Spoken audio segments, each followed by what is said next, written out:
teaching pastor at Faith Community Church over on Boris Court in Rohnert Park. Been on staff there for about 17 years, and my wife and I have been members of the church and members of the Rohnert Park community for about 28 years. In none of the places that I've ever lived have I even known who the chief of police is, and so I had the privilege to meet Chief Mattos at the Bucket Brigade blood drive down at the firehouse at the end of Country Club, and just to meet him in passing. And it was very impressed that he was so available and so approachable, and getting to know Chief Mattos a little bit, and seeing that that's just a part of who he is to be approachable and be connected to the community. And so Chief, it's just an honor to be here and to share this time with you and connect with the community together. Thank you.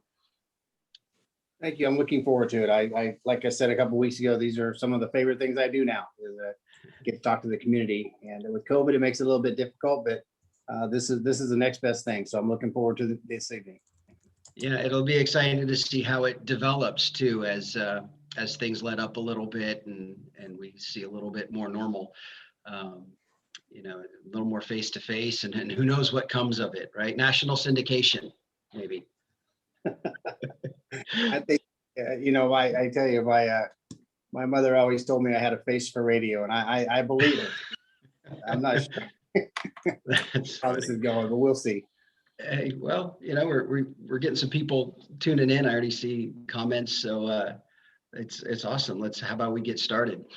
Absolutely. We'll start off just really easy. Had one question come in, I guess at the intersection at Expressway and Country Club, there's a no U-turn sign there at the light, and it's positioned fairly low. And so the person asking the question is asking, when there's a big truck there or something, she didn't see the no U-turn sign until she was already partway into her illegal U-turn. So, when a citizen, as a member of the community, recognizes something like that or sees something like that, what should they do, and how can something like that be addressed, maybe to put the sign in a different spot so it's a little more visible?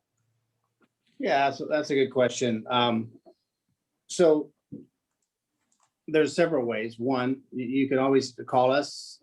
We have the mechanisms to get those concerns or corrections to where they need to go, whether it's at the traffic engineer, development services, public works department.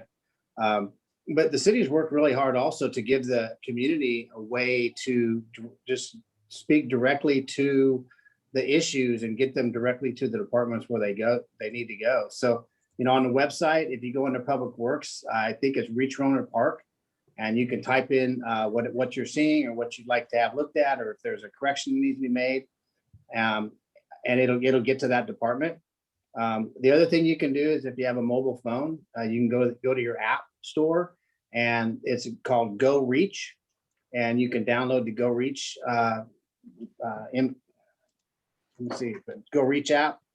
I have it right here on my phone. If you can see, it's right here, that little Go, and if you click it, it'll take you to the city of Rohnert Park there, and then here you click new issue, and you can scroll through there. I don't know if you see it, scroll through there, and it gives you different departments, different issues, and you can actually get your concern directly to that department. And I know that it works because anything that comes in, to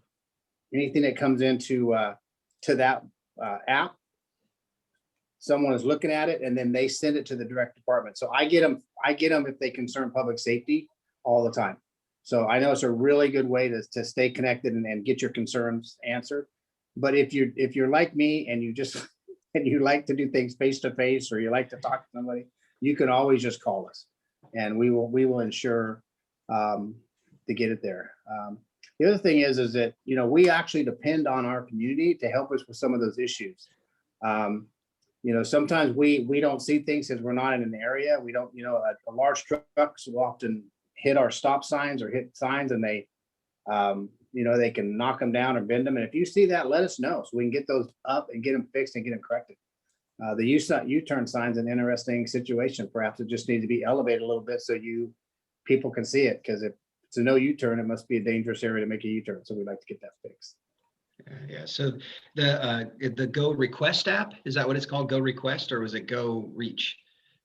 If the city website, and I think Jill can put that up for us, because she Yeah, is look, with this than sorry. me, but the city website, if you go to our website, go under Public Works, you go to Reach Rohnert Park. But if you want to do it on your iPhone or your Samsung or Android, you can download the Go Reach app, and it kind of gets you to the same place. Okay, yeah, so I do see if anybody watching hasn't opened the chat, I think the link is in the chat. So you can find the app and the link for the website there. Awesome. So would they use the same kind of communication? So we had someone ask about RVs parked in the street, and I've understood that this has been an ongoing problem, especially as the pandemic kind of puts people in a situation where they have to find alternative living situations. But there's a lot of RVs around. This person noticed them in B section primarily, or around B section. So if they saw something, whether it was inappropriate, unsafe, or something in regard to these RVs, would they use those same kind of channels? Would they call dispatch? How, maybe if you could address the RV issue a little bit. You had to go there, didn't you? You just had to go. Yeah, that actually has come up a few times, and I know that it's a tough subject for our community, right? You don't want your neighborhood to be blighted by unattached, unattended RVs, trailers, and so to answer the first question, yes, all the above. You can call us and we can dispatch that way, or you can send them in through the app and they'll get to us. But calling us at least gives us a record through our dispatch, and we can track it that way. So that's a good way for us to do it. Paula, who is one of our lead dispatchers, is probably saying we get a lot of calls, but so yeah, that's fine to do that. But on the bigger issue with the RVs is there's several different issues. One, you have your the homeless population, right? Who this is their home. This is what all they have, and they're often registration is out of date. They're often probably shouldn't even be on the road, and we're trying to balance as a public safety department. We're trying to balance the need to enforce on those RVs, as well as the need to understand that this is their home right now, and there's some court cases that kind of lead us where we need to go with that. You can't just pull everybody out and take their RVs. The RVs that we can tow and get off the street, we run into problems of how do we get them towed and where do we put them? So there's a towing and storage issue on the back end. Getting an RV towed from the street is a really difficult thing. Most tow companies are unable to do it because it takes a certain kind of tow truck. The ones that do have those tow trucks don't have the capacity to put them in their yard because they have to be stored for so long. So when we do come to it and it's like, okay, we need to get this removed, we can get it removed. Now we have the secondary problem of how do we get it removed and where do we put it? So it's a constant problem. So that's one of the RV trailer issues we deal with. The other RV trailer issue we deal with are people who have a home, they live in a neighborhood, and they buy an RV or a trailer, but they haven't thought out the storage of that RV or trailer. So they then use the street as their storage vessel, right? And so that's a different issue. That's but you can park a vehicle on the street for 72 hours, and it must be then moved. And we, although we aren't able to tow them, we write a lot of citations for the 72-hour parking violation. And a lot of neighbors they'll say, well, you didn't do anything, it's still there. It's like, well, I don't have a magic wand to get rid of it. But unbeknownst to you, the person is racking up citations because it's not being moved. So we're addressing it in ways we can. But just the people who have them, proper storage of them is what we really want. And I can say that, we went to council a while back to talk about this. We had some ideas. We found out, looking at the legal, working with the city attorney, that those weren't going to work. So we're coming back at it again. And I know it will be coming back in front of council at some point to review this parking of RVs and unattended and unattached trailers and how do we deal with it. So it's not something that we're blind to. We know about it. We have 3 CSOs that work on it daily. And just because you don't see the tires chalked or marked doesn't mean we are not aware of it and we're not addressing it in an enforcement manner. Hope I answered that question. Yeah, no, that's good. And, and it brings up a whole other topic, how we want to be tough on crime or tough on violations and things. And so it's like, well, you just move it or you just tow it, but there's always more to the story than just that simple solution. It's like, well, where do you move it? Where do you tow it? How do you, where do you put it once you tow it? And there's I can see where that might put a strain on other aspects of public safety. Yeah, there's a level of frustration when the CSO or officer or even myself, we're out dealing with this trailer or this problem, and we finally come to the point where we have what we need to remove it. We've waited the necessary time, or we've been able to get the documentation to show that it's just unregistered, it shouldn't even be on street, and then we just run into the stone wall of getting it removed because we need a tow service that can do it. And the tow service says, I have no room in my storage yard because when I tow an RV, I have to hold it in the yard for like 30 some days. And so I can't get rid of anything. I can't make room. And I've got to leave some room for the cars that are turning over. So yeah, there's a lot of like levels, to trying to deal with a problem like that. I wish it was as easy as just towing it, hooking it to the truck and pulling it out somewhere, but there's a lot of different levels that we try to, and we also try to work with the owner to work with us too. But yeah, you're right. It's definitely more difficult than it looks. So we have a question in the chat from Arthur, and he's talking about making parking areas, either opening them up. Currently, no parking areas, opening them up, or areas where it's legal to park and making it restricted. The example he cites is that people are parking close to the corners on an intersection, I think, and making visibility difficult, so the intersection's unsafe. I'm not sure which one, but he said he's already contacted traffic safety, but they say that cars are allowed to park there. So what would be a process that someone in the community who's concerned about something like that, would it be similar to what we were talking about earlier with the U-turn sign, as far as getting parking or no parking areas, I guess, overturned? So does that make sense? One thing I'll say is anytime when someone sends in a concern like that and they say, at the corner of such and such, cars are parking so close to the intersection that it creates a vision obscurement for me, right? I have a difficulty now seeing the oncoming traffic. The first thing we're going to do is we're going to get together the traffic engineer, myself, my traffic sergeant, other people from development service. We're going to get together and we're going to take a look at that, right? And see, what is that? Because there are times when it's bushes that can cause the vision obscurement. We want to create a safe driving area, but we also have to work within the confines of the law. And so we take a look at every individual incident. And so I would encourage people, if they have an issue with someone, they think it's unsafe, to let us know, because a traffic engineer has a lot of authority in designating parking and no parking and restricted parking if they can justify that action. A lot of it, I will tell you that a lot of it comes down to, in order to show a dangerous intersection, unfortunately, you have to show there's been dangerous situations, collisions, basically collision, kids getting hit on a bicycle, people getting hit between.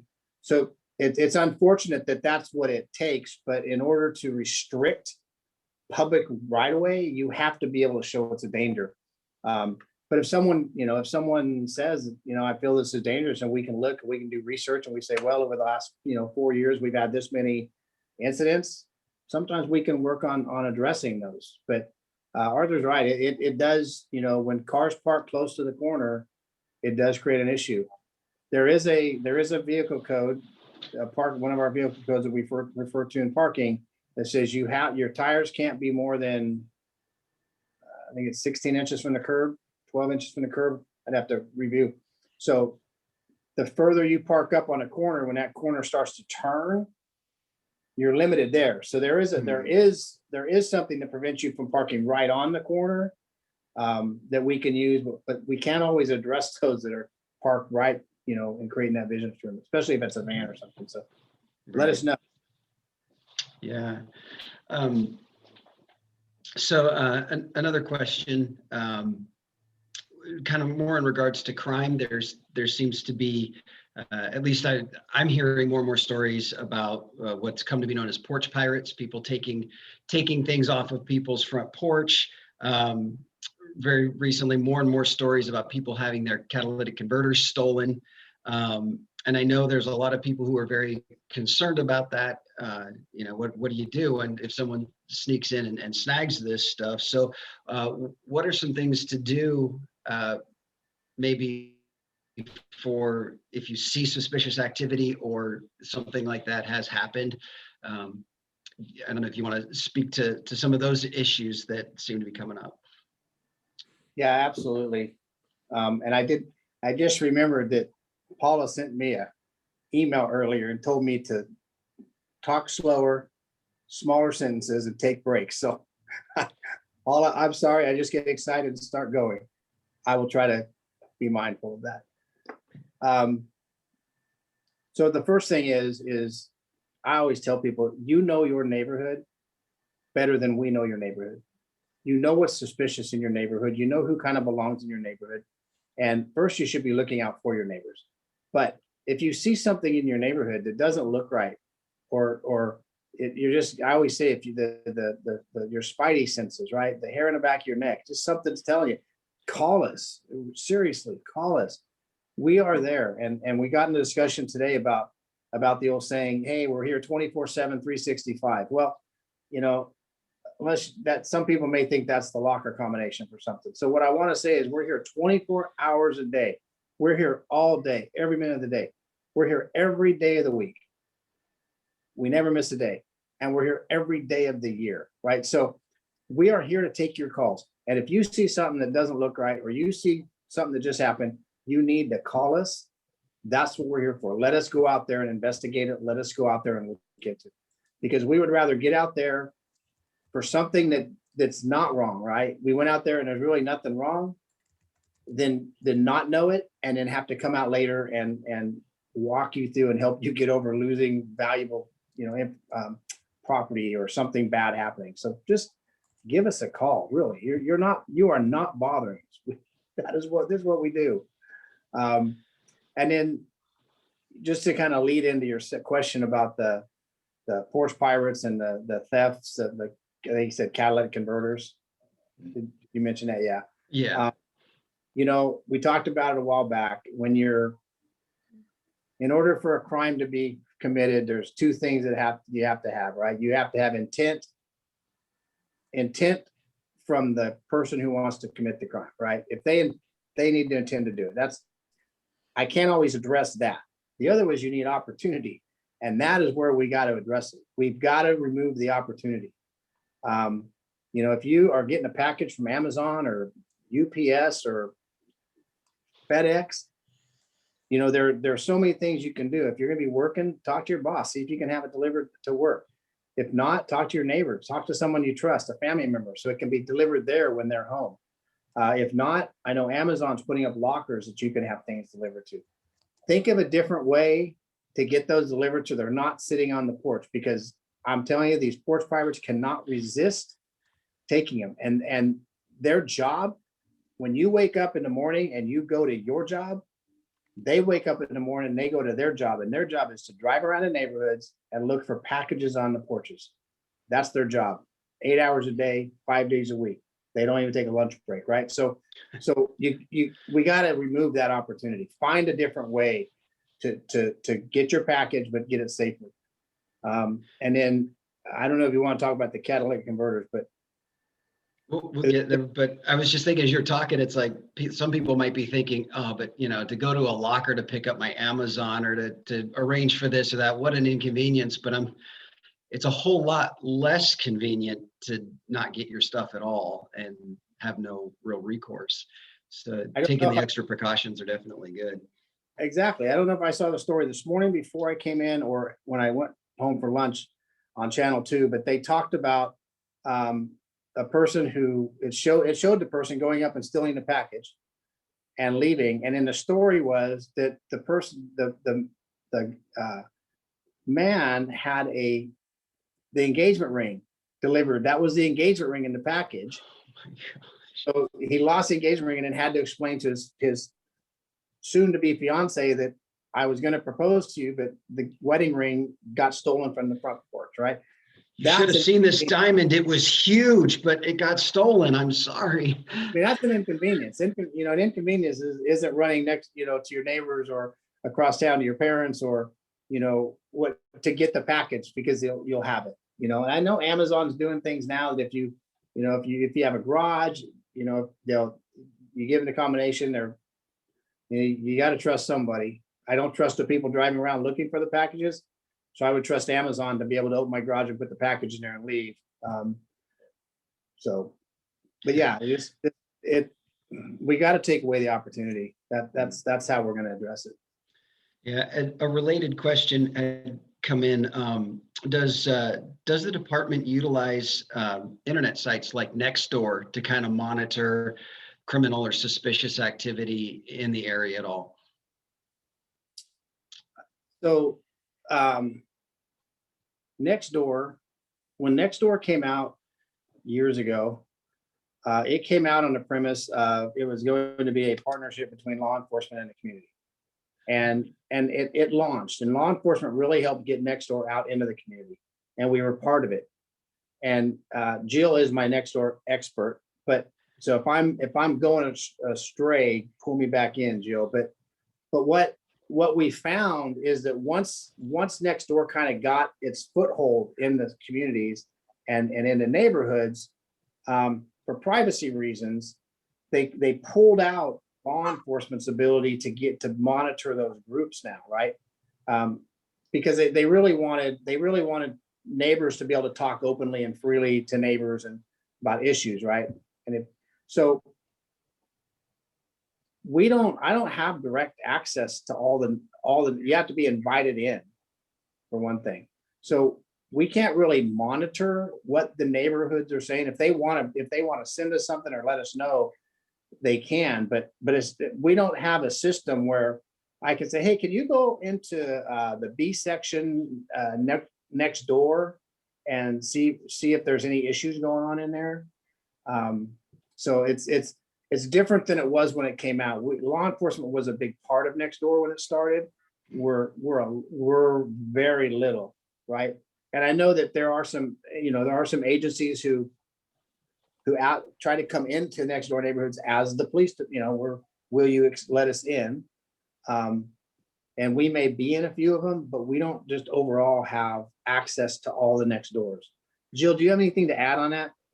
Yeah, and so it is set up to be private with the neighbors, and so we are not monitoring it to answer the question simply.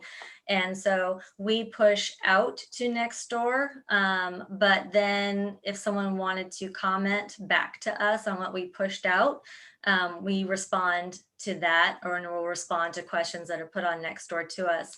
But that's why when we hear of certain incidents happening in the community and everyone's like, well, it's all over Nextdoor, and there's an assumption that we know what's happening on Nextdoor. And so that's what we want to say is that, please don't assume that we're aware of that unless someone has reached out directly to us. We are not monitoring your conversations. That's private between you and your neighborhood. And so if there's something that's happening, the question is, have you reported it? And if not, please do report it to the law enforcement. That's how we will be notified about it. Awesome. And I guess similarly, and just before we get into maybe the catalytic converter discussion, um, does the Rohnert Park Police Department, the Catalytic Police Department, and Sonoma County Sheriffs, do they collaborate and communicate on things that are going on, maybe within neighborhoods, especially since Catalytic and Rohnert Park are kind of interwoven in spots? Is there some kind of collaboration and communication between those departments?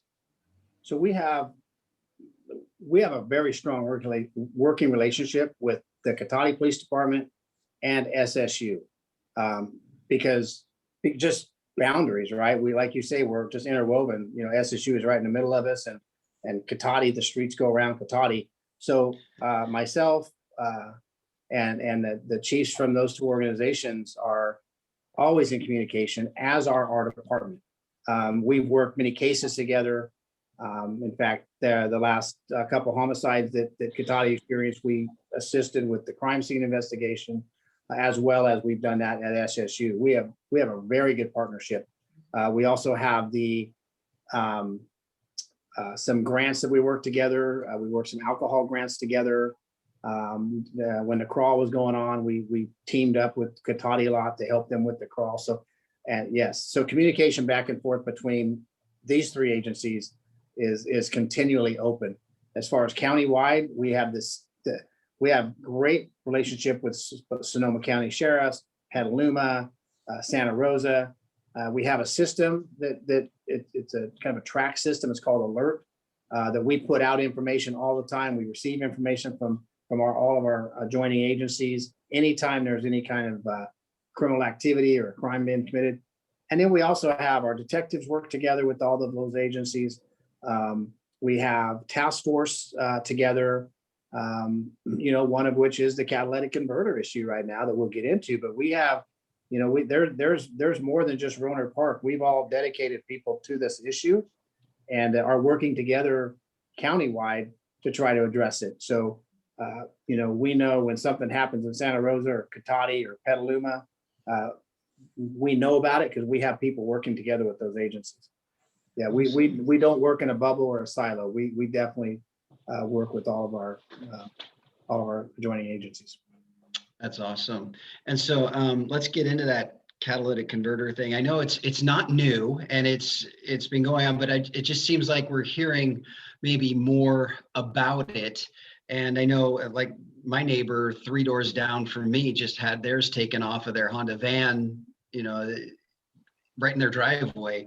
And I know that folks are scared, especially if they have like $1,000 deductible on the insurance. And what do you do about something like that? So maybe, Chief, if you could address for us your thoughts on this whole issue. Yes. Catalytic converter theft right now is a problem. It is a problem citywide, countywide, statewide. I would probably go so far as say nationwide, but I can tell you California is suffering right now with catalytic converter thefts.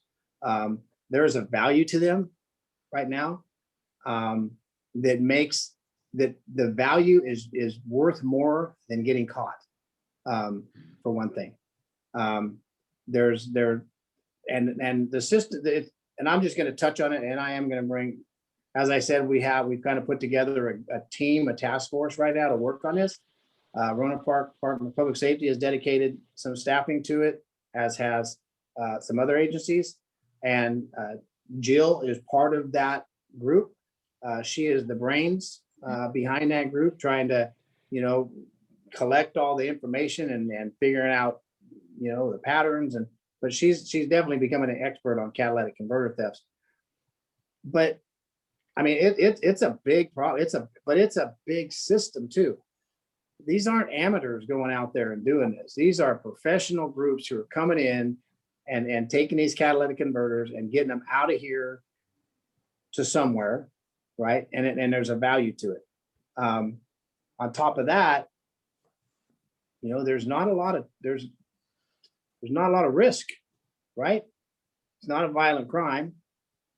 So with all the rules that we're having to follow with jails and keeping people in the jail, and I mean, there's not a lot of risk. You get caught stealing a catalytic converter, which we have caught people, and you put them in jail, and they're back out a couple days later stealing more catalytic converters. So we're dealing with a pretty big issue in this continual revolving issue. But again, we're going to go back to opportunity. It's not a surprise. The people that catalytic converters are being stolen, and they're on every car. Some cars more valuable than others, but anybody is susceptible. And I talked about it before. The way is keep your catalytic converter on your car is park it in your garage at night, right? Or park it in somewhere secure. You gotta light up your area. We need, criminals don't like lights, right? So we gotta get people to put more lighting on their residence, right? Crime prevention through environmental design. Light that place up. Motion detectors, cameras, they're deterrents, right? And then coming up today, you know, Jill actually was going a step farther with that, and I'll let her talk about that. But yeah, catalytic converters are a problem. We need you to know if you see something suspicious in your area, if you see a car come up and double park next to your car, it takes about 3 minutes to cut that thing out and get it removed and gone. So you got to give us a call anytime you see something suspicious in your area. Jill, why don't you talk about a little bit about what you talked about today on our call, and then some. I know you had some ideas about locking them down. I thought that was a really good idea. Well, and you've covered a lot of the issues. Really, is these thefts are happening throughout our city, and so a lot of this is kind of why we're having this discussion. Is prevention is going to be really key right now, because there are so many people committing these offenses. Arrests have been made in numerous jurisdictions. Unfortunately, a lot of times those arrests happen and they do get released, and then they go right back to taking the converters again. And that's what we're seeing time and time again. So there are areas or things that you can do to try to reduce your potential of having your converter taken. That you've mentioned a lot of it is, if you can, try to get your vehicle into the garage. The primary vehicle we have seen is the Prius. We are now seeing the Hondas come up again. And prior theft trends, it had been trucks and vehicles that were raised off the ground. So some of the things are the car alarms, where the vibration detection goes off. And so that way we can kind of scare individuals off.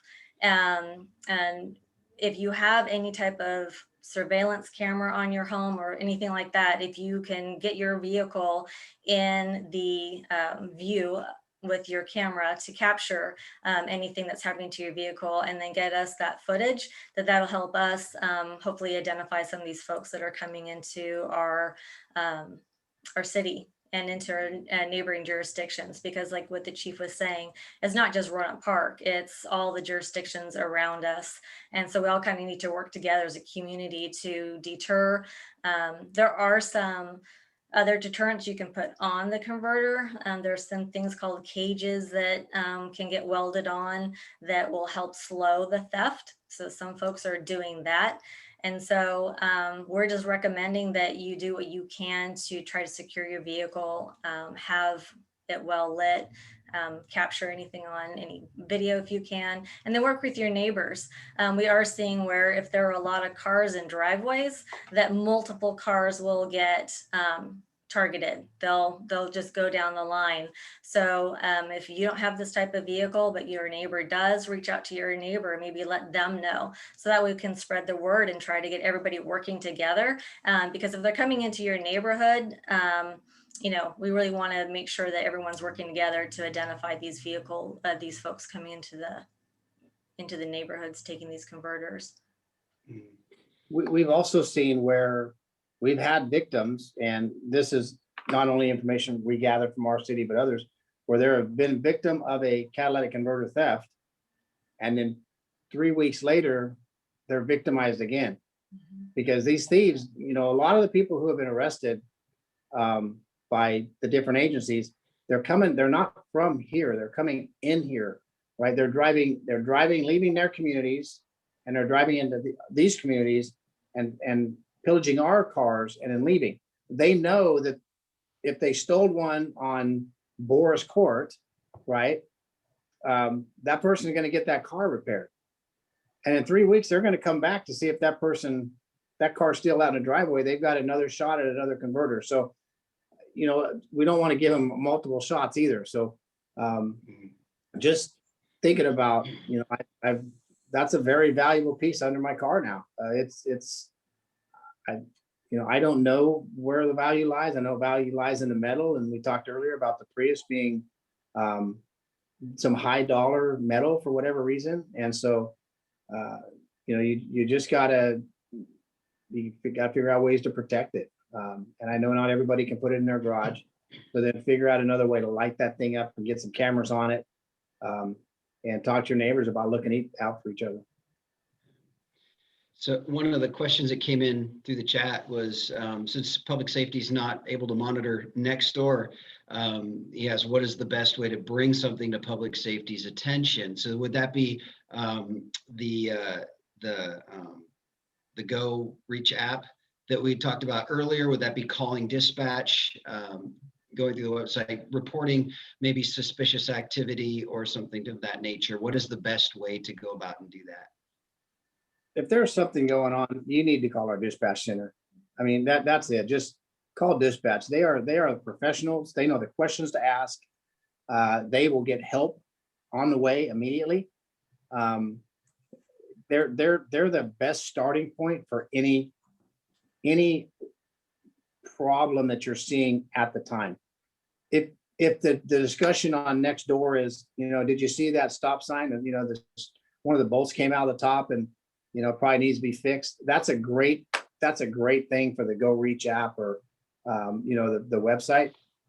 But if there's activity that you find suspicious or you need to let us know, call dispatch. And if it's urgent and it's an emergency, call 911. If not, call the non-emergency, which we'll put up here for everybody. But yeah, like I said earlier, they're not sitting there waiting for people to call. I think I said the number a while back on the number of calls that we handled, they handled just in 1 year. So, but we have more than one person up there to take phone calls, and we want to call.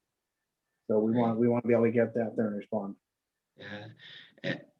So just to kind of recap, so Mary had put in the chat, so things like paint on the crosswalks needing updating, stop signs on the street being faded. That's great for the Go Request app or the Reach Rohnert Park through the website, but suspicious activity, call dispatch. Yes. And so could you kind of walk us through what happens when somebody calls dispatch? Say there's a suspicious van going up and down and it's looking in people's cars as it goes down the street. Someone gives in a call. I think sometimes the thought is that I call, I give all my information, I hang up, then something starts to happen. Could you kind of walk us through what really does happen when someone calls something in like that? I can. It'd probably be an excellent question for Paula, but then she wouldn't be able to translate. Paula, do you have people on right now? Oh, okay. So I'll give you a quick rundown, and what I'm going to do in the future is I'm going to invite one of our dispatchers to come on, and we'll take dispatch communication questions, right? So people know, because I think it's important to know what's going on in that room, what it looks like. But we have 2 to 3 dispatchers on at any given time, and we have call takers and we have dispatchers. The dispatchers are the ones that are sending out the information to the officer. They're the ones that are getting it. The call taker's taking it, entering it in, and it's going. The dispatcher is getting that information in real time, and they're starting to get people en route, right? They're going to take a few seconds to get just enough information so the officers kind of know what they're heading towards. But we don't wait for the entire call to end before we get people moving. And then as they're en route, they're still getting updated information, right? But what's important is when you see suspicious activity, kind of just stop for a second and say, what do I need to know? Because a lot of times, well, there's a car. What's the car? I don't know. What color was it? I don't know. did you get a plate? I didn't see it.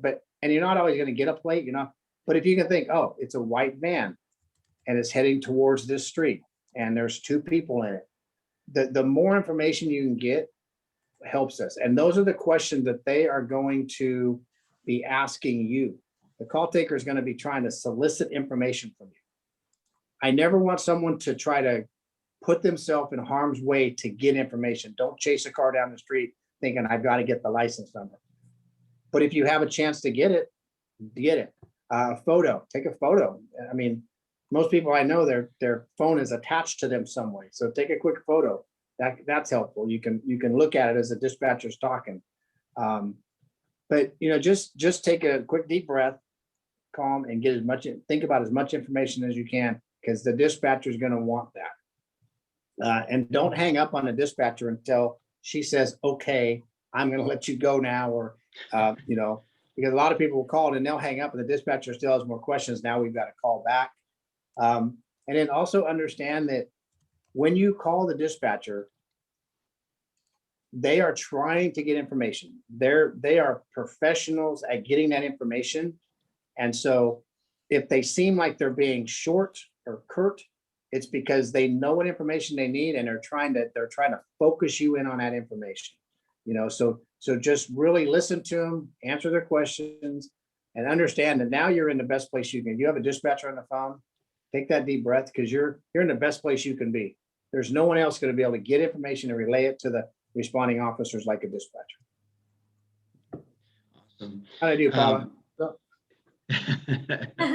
You guys do a great job. We've had a couple of instances here where we've had to call something in, and we've always had a unit out pretty quick, an officer on site pretty quick, and have done a great job handling it. From Facebook, there we have a specific question about a driver who flies around the corner, particularly when kids are playing outside, and they put one of those little green kids at play signs out there, but it doesn't seem to deter this person, and they just kind of whip around the corner. Besides going down and talking to your neighbor, which might not pan out well, how would you recommend they handle something like that? Yeah, I mean, sometimes going down and talking to your neighbor creates a secondary issue. And we really, we're built to be that person in between, because we don't live there. So we can go in and address problems and not have it spill over, right? Let us be the bad guy, as they say. But we get these calls all the time. And believe me, we want to address them. The last thing I want on my watch is for anybody to get hurt, but especially a kid. I don't want to see any children get hurt. And so people will call in, they'll say, hey, we got the speeders in the neighborhood. And we'll go out there, and it's kind of a hit or miss. We got to be lucky. So what really helps us is when you can say it's usually we're between 4:30 and 5 at night, Monday through Wednesday, or it's on Saturday and Sunday. So if you can help pinpoint when this is happening, we can actually be there at the right time. Otherwise, it's kind of a game of guess for us. We go out there, we sit there for a while, we get called away, and then if we get back there, we get back there. But if we know, hey, it's when this person's coming home from work, it's usually around 5:15, 5:30. We'll have someone sitting there at 5:15 and 5:30, and we can address the problem rather quickly. But when we kind of get the things of speeding in a neighborhood, but it's kind of well, yeah, it's kind of hit or miss, or we don't have the specific information. We're really guessing on when to be out there and what time. And I can tell you with the traffic patterns, I know how many cars are on the road every day here. Trying to catch that one car that's speeding in your neighborhood is going to be difficult if we don't kind of know more specific. So just help us out with a little bit more specific information, and we'll get there and address that problem quickly. Awesome. A great question came in from Facebook. Give you a chance to talk about some of the new things happening in the department, but they're noticing a lot of new construction, apartment buildings in Rohnert Park. Is the department ready for the population increase that's going to follow? Yeah, we're constantly reevaluating what the needs are personnel wise. And we've got the new fire station about to open. So that was based on anticipated growth. So I think that's a great example of how the city continues to look at population expansion and say, what are the needs going to be? You know, if we add 10,000 people to the community, what do we need to do in the public safety department to be able to police that and secure it? What do we need to be able to do in the public works department to make sure that we can get water and make sure that we clean those parks? And so the city does a great job of really forecasting and looking at that.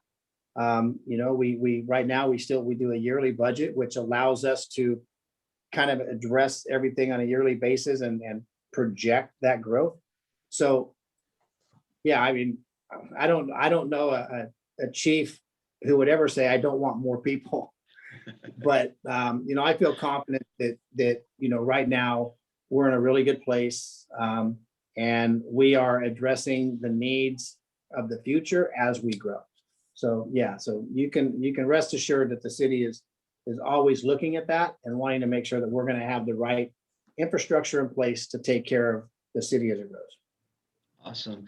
And kind of on the heels of that, Chief, earlier in the chat, I saw a question pop in about employment. Someone new to the area, they have their EMT. They're wondering if there are employment opportunities. If someone is interested in joining the department or finding a job in Rohnert Park Public Safety, what would they do to get that ball rolling? Who would they talk to?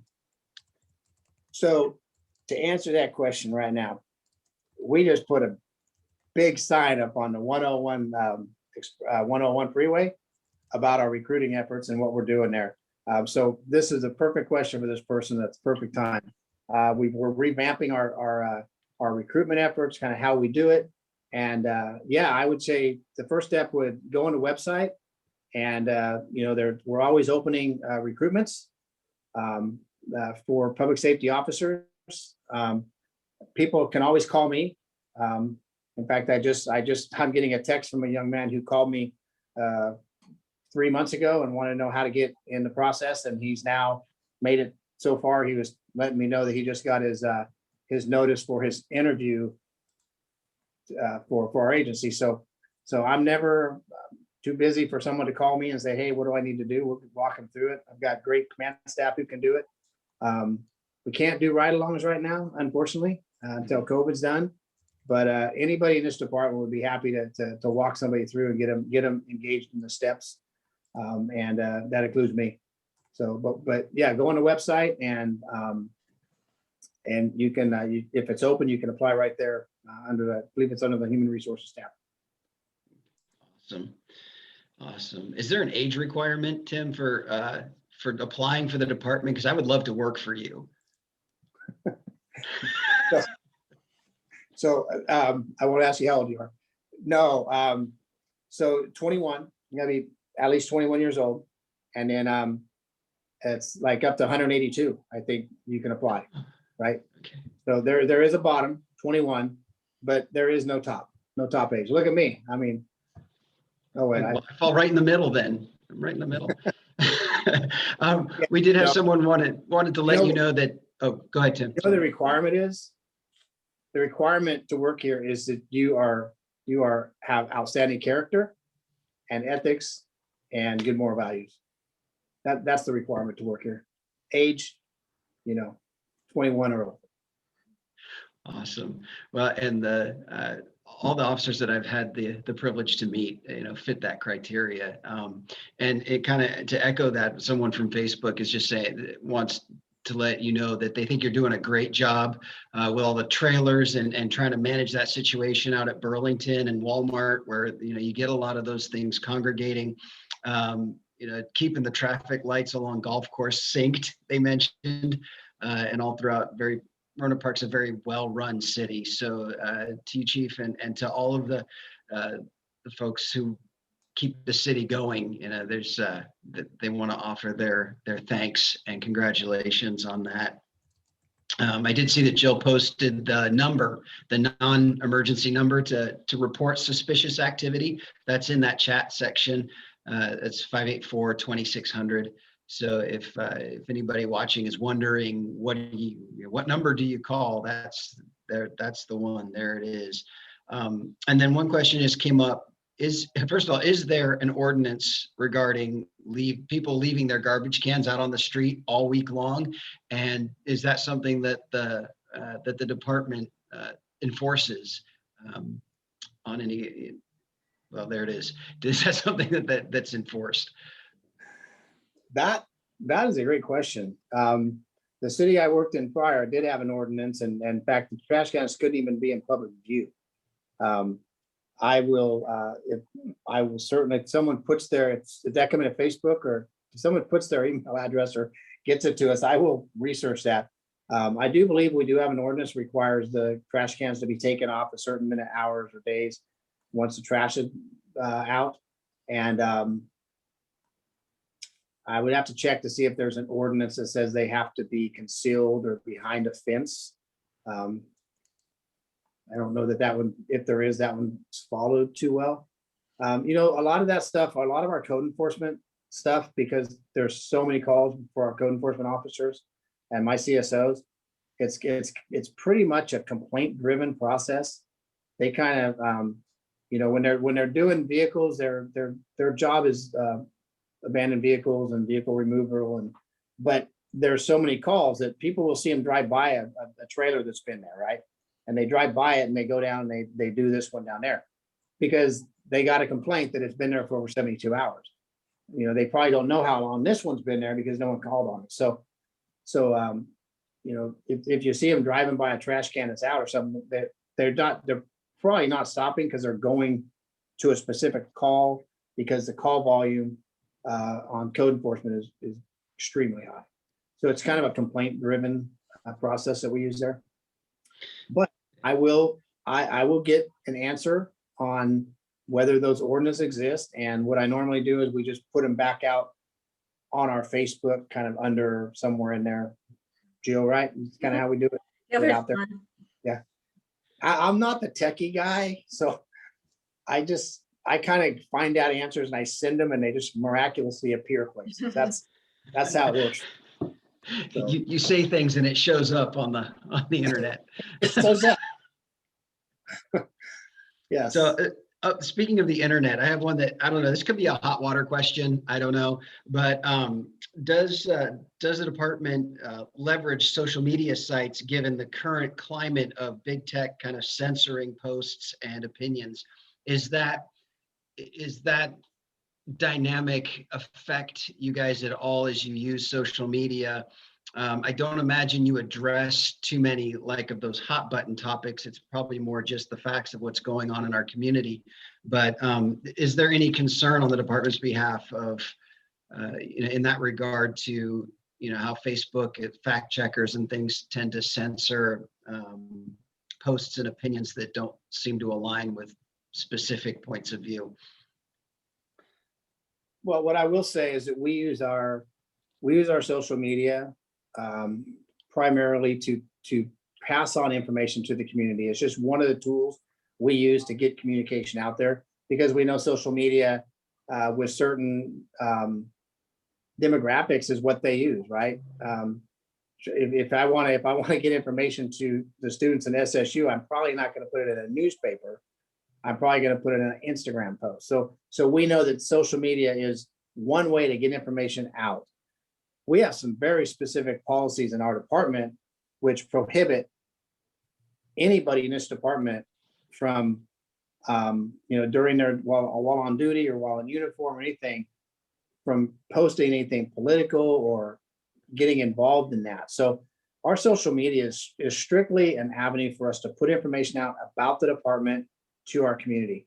And it's only one of the things we use. Of course, we use Nixle. We use a community voice.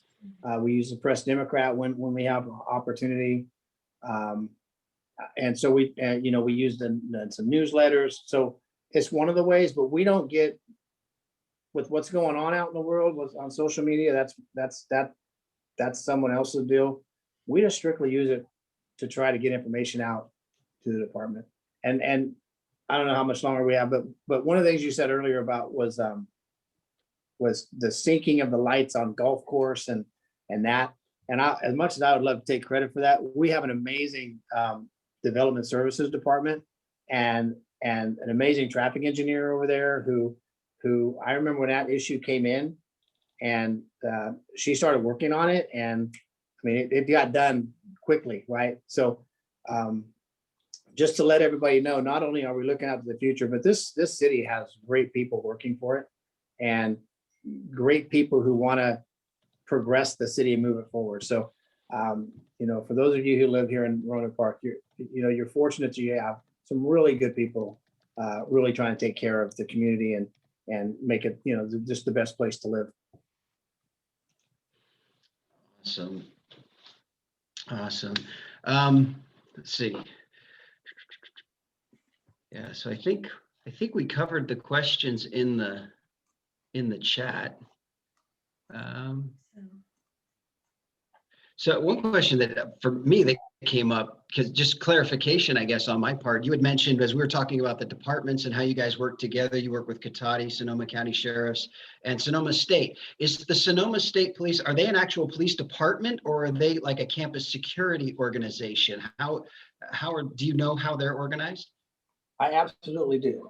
And we yes, they are a legitimate, bona fide police department. And I mean, they just hired their new chief. My wife actually started working at Sonoma State PD. That's where she started her career years ago. And so it's very reputable department. They used to have their own dispatch center. I think Catalytic dispatches for them now. But yeah, they have a chief, lieutenant, sergeants, officers. And it's funny because we realized when they hired the new chief, we had a Zoom here recently and got to talking. And when I was at Woodland PD, young in my career, he was at UC Davis, young in his career, and we were actually in detectives at the same time and worked cases together. I mean, that was 20 some years ago, but it was yeah. So it's kind of interesting that we worked together so many years ago. But they are absolutely legitimate, and they're a very good organization too. Very good, and I enjoy working with them.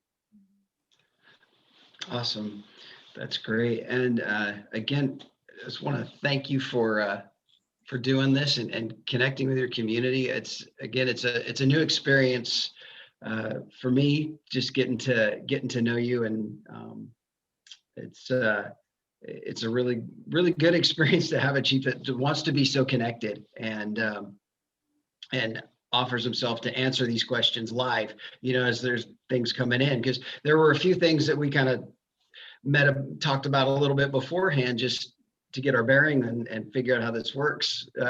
But then there's stuff coming in that's not, you know, that we haven't had that. And just to be able to address that openly and candidly, I think that speaks volumes to the community as far as the desire to make things better and not just go, you know, not that you don't do things by the book, but, you know, it's not just the letter of the law, but there's the relationship aspect as well. And I think that's fantastic. Thank you. We are truly here to take care of the community. That's what this community pays their hard-earned tax dollars for, is to have an agency and a community and a, you know, city staff that's here to take care of them and find them. So, you know, anything we can do, let us know. I don't have all the answers, but I guarantee I have someone in this building who has it. Because I was smart enough to surround myself with people smarter than me, so I can find that answer. And I know Jill usually puts my email address up on the screen, and you know, if questions come up between now and 2 weeks from now when we do the next one, just email me. I promise I'll get back to you.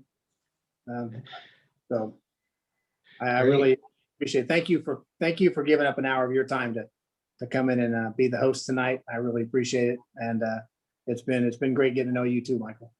Awesome. Yeah, it's been good. And just to kind of recap, there's the Go Request app that people can submit things to that they notice around the city. There's the Reach Rohnert Park on the Rohnert Park website, city website.